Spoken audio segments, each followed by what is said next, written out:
Hey guys, so I just wanted to come on live. I noticed that Medvedev lost today, saw the end of the match. Lajovic, very good player, so it's not like he had a bad loss. But I am a little concerned, and I wanted to come online and see what you guys thought. A little concerned that he lost after going so deep at the Australian Open, getting to the finals, and then Novak was in the zone, of course, but a disappointing kind of performance from Daniil, and I'm starting to notice a trend, and why I'm coming on is because I feel like he is the closest out of all the players to being dominant. Like when he's getting in these Grand Slams lately, he gets on a roll, he gets dominant, he looks unbeatable. A lot of people thought he could even maybe go toe to toe and beat Djokovic, and I've noticed that after these tournaments, these big tournaments, um, is that he seems to lose early in some matches. Like he goes from like getting to all these finals and winning tournaments and beating the best players in the world to all of a sudden these early exits. Is this just me noticing this, or do you guys also notice this? Um, and I am wondering if he is the guy.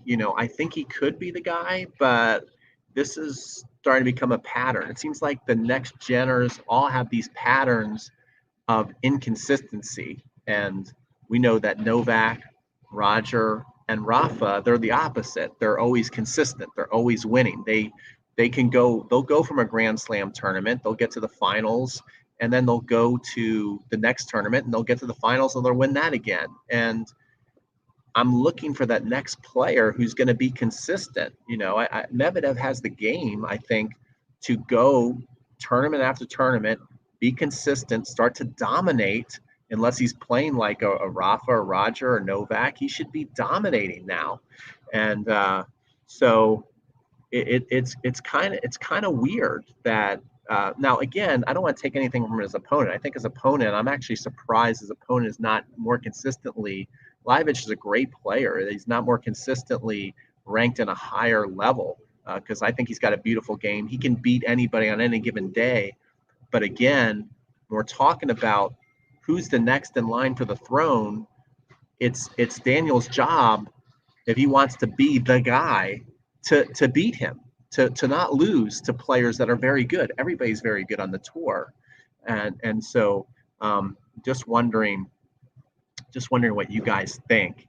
So what was the first warning? I'm not sure if it's like his loss against Opelka in the second round of St. Petersburg. Right, exactly. So should we be concerned about Medvedev? Is this just a little bit of a hangover from the Australian Open? He's going to do fine, going forward in Grand Slams. Do we see him winning a Grand Slam tournament this year? I think he's got all the talent to win. He's got the game to just drive people crazy. We know that. He destroyed Tsitsipas after Tsitsipas beat Nadal. But then losing today here, I think is kind of a weird one, and it raises a little bit of a red flag for me. So I just wanted to come on and get a general sense of what you guys think. So comment below whether you're watching this live or whether you're watching the replay. What do you think about Daniel losing today? How's it going, Wild Live? How are you doing? So guys, give me some feedback here in the live section. Not really seeing, I see people are on, but no one's really giving an opinion on if they think that this loss is a big deal or is it just normal? And I think it is normal. But remember, what we're looking for is we're looking for someone to replace the big three, and they're not normal. Normal is having a great tournament and then losing early in the next tournament. That's what most tennis players do. They have a hangover after a big result. But that's why most tennis players, don't stay at the top year after year. What Roger, Rafa, and Novak do is they'll have a huge win. They'll go to another tournament, big or small, and they'll win again. And that's what we have been waiting for, to see if anybody's going to come take their throne or if they're just going to continue to dominate. Sorry, you already covered this, but do Medvedev's temper tantrums concern me? I'm not sure if they concern me because he's been able to use his anger sometimes to his advantage. Like when he was getting booed at the U.S. Open and he ended up winning, and he basically said, okay, now because you guys were booing me, I'm going to win the tournament or I'm going to go to the finals, and he did. And then he had a 5-set thriller with Nadal. I think it's early in his career. I mean, I did watch a video the other day where Novak was being asked about his temper, that, he's cutting it close to the line, and Novak basically dismissed it like it's not a big deal. And we all know what happened at the U.S. Open. He basically got defaulted from the tournament because he lost his temper. So I think in general, the temper can be a concern, but I don't think you're ever going to change Medvedev's fire. I think it's one of the things that has fire. Now, what Nanette is saying here actually is something that concerns me more. It says Medvedev looked tired. You see, if you want to replace the big three, you can't go into the next tournament and look tired. He's already had a couple of weeks off after Australia. So you can't go in looking tired. You have to go in showing that you are now the next in line to the throne. And that's why I'm on today. I'm like, is Medvedev the next in line? Who's the next guy? Is there a next guy who can possibly even, of course, we're not going to completely replace, even come close to replacing Roger, Rafa, and Novak. But is there anybody that's going to be a legit champion?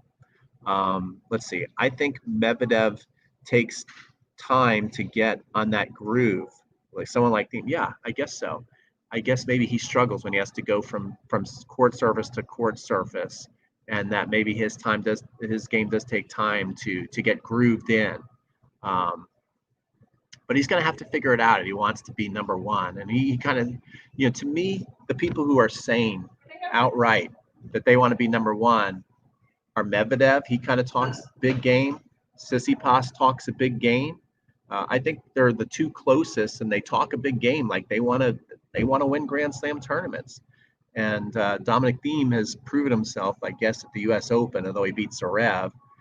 But I don't know. And he's a little older. I want to see a guy like Medvedev. I want to see a guy like Medvedev or Tsitsipas really take over. I mean, maybe Sinner in a couple of years will do it. And I'm looking for who's next. I really thought we were starting to see it at the Australian Open, the way that Medvedev dominated all the way to the finals. I thought we started to see the next guy. But now after he just got beat down by Novak and then losing today, I'm not so sure he is the next guy. I don't know. I'm again confused. People have been saying the courts in Rotterdam are very slow. Medvedev seems to be a bit of a one-trick pony. Yeah. So that's another concerning thing. You would think Medvedev might do really well on slower courts because he's so consistent, but it seems like slower courts do mess with him. He has not done well at the French Open yet. So, that's going to be the next major. How is he going to do at the French Open? And if he doesn't do well at the French Open, is it going to be a big confidence killer for 2021, where he came so close at the Australian Open, but then got really beaten down by Novak?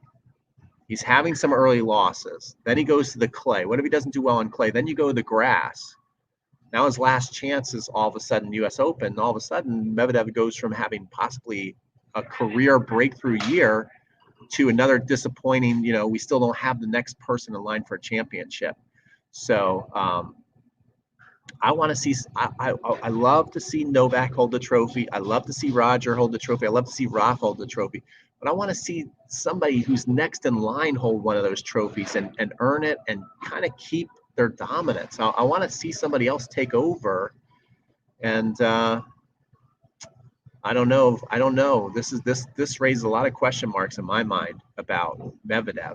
And so I just wanted to check in with you guys. Everyone has had upsets early in their careers, though, right? Yes, that's true. Everybody's had their upsets, but what I'm trying to say here is the difference is Roger, Rafa, and Novak.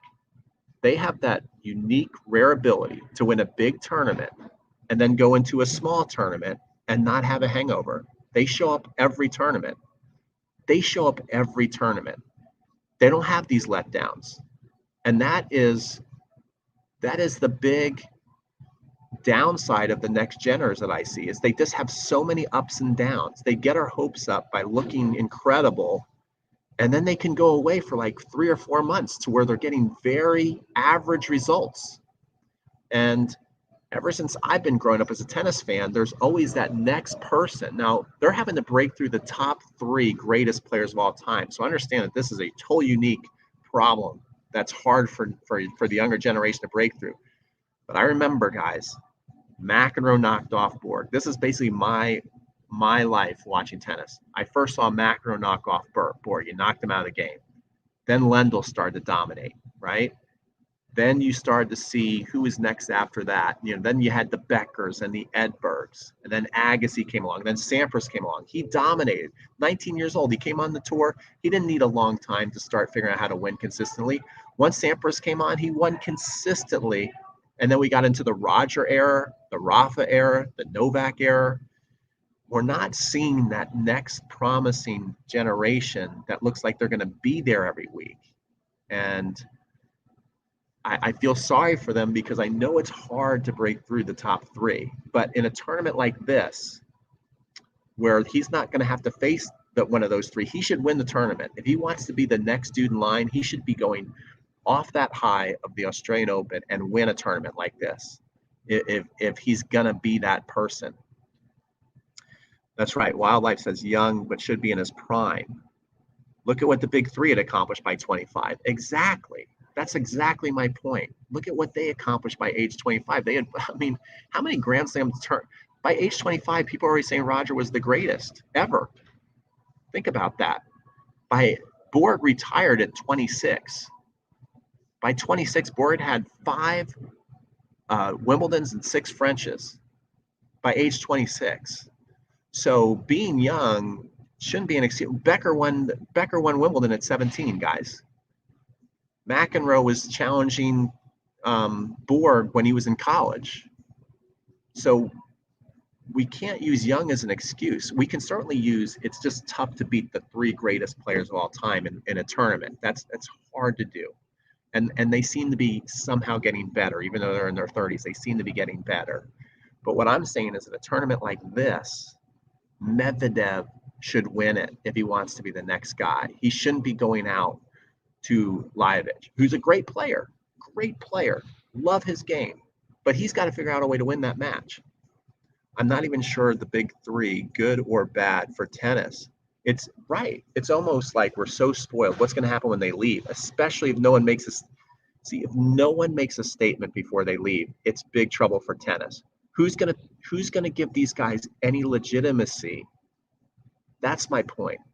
Who's going to give these guys any legitimacy if the big 3 leave as champions, or they leave when they're like 45 or something like that, and no one is showing up consistently because those guys are so consistent. So I don't know. Red flags for me on Medvedev. Keep a close watch on him over these next couple of months. He's got to start winning these tournaments, hands down, all the time, if he wants to be the next guy. And he's got to figure out a way to do better on the clay. I'm very concerned that he's going to go, bad on the clay, not do much Wimbledon, and then it's all coming down to the U.S. Open for him to make up his year. So Medvedev fans, you got to wake your boy up. If you like this video, give this video a like. Definitely comment. Let me know what your thoughts are. That's just my thoughts. Yeah, save us Jannik Sinner. Yeah, Sinner the next dude. And in a year or two, he kind of gets a free pass now. Now we're just looking at his talent. We're looking at his game. He's accomplishing great things at a young age. But it's going to come quickly, a year or two. All of a sudden, we're going to be looking at Sinner going, dude, you got to start winning. You can't just look promising to us. This is what we see. We've seen this over and over again, guys. Remember the first time Shapovalov beat Nadal? How many of us were thinking this guy's the next guy? Watching Tsitsipas, you think Tsitsipas is the next guy. Felix Auger-Aliassime, you see him play. You're like, could he be the next guy? But they just seem all to be getting these lackluster results. To me, Medvedev's the one guy where I'm like, it looks like he might be ready. But losing today is just not, we can't compare. You can't compare the next gen to absolute tennis legends, but at the same time, we should be looking for who's the next guy. We've always had a changing of the guard. And I don't see who it is. Medvedev, I thought, and I still think, is the next guy. He could be the changing of the guard guy, but he's got to win these tournaments if he's going to be that. You can't have a great tournament and then turn around and have a lackluster early exit result. You can't do that if you want to be the guy. Dominic Thiem, yeah, but he's getting old too. I mean, Dominic Thiem's going to have to start winning everything if he wants to really leave a lasting mark. He's got one Grand Slam that he beat Zverev in, and they both choked the entire 5-set match. To me, that was a choke fest final. Sorry to break anybody's bubble on that, but that was a choke fest. If Novak didn't hit that chair lady or the lines lady, if he didn't hit the lines lady, he would have won the tournament. Let's be real. So I still have not seen. I mean, they've proven themselves that they're really good. That's why we're talking about them right now. Thiem has proven himself. He's a great player. You know, Tsitsipas is a great player. Medvedev is a great player. But who's the next in line? And I'm just a little disappointed that Medvedev didn't take care of business in this tournament. Yeah, Thiem is 27. He's 27. You know, his legacy will be determined in the next few years. That's exactly right. He's got to start winning like crazy. If he wants to leave a legacy, like, you know, obviously he's not going to leave a legacy like Federer, Nadal, or Djokovic, but maybe he could leave a legacy like an Edberg, you know. But that's still tall. That's a tall order. Edberg, Becker, you know, someone like that. Vilander. But he's going to have to win a lot more. Yes, you're right. It was a choke fest.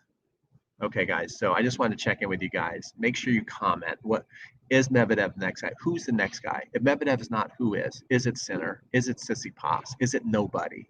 Do we know? Do we not even know? Are they a junior? Is the next champion still playing junior tennis, or are they on the tour? I think that's a big question. Is the next champion still playing junior tennis and we just don't know them yet, or are they now on the tour? And what's it going to take for them to break through? That's the big question that I think we're all dying to know, and it's long overdue. The answer is long overdue. Tsitsipas, Tsitsipas, Tsitsipas. All right. I hope so. All right, guys, like up this video, comment, and we'll see you guys in the next one.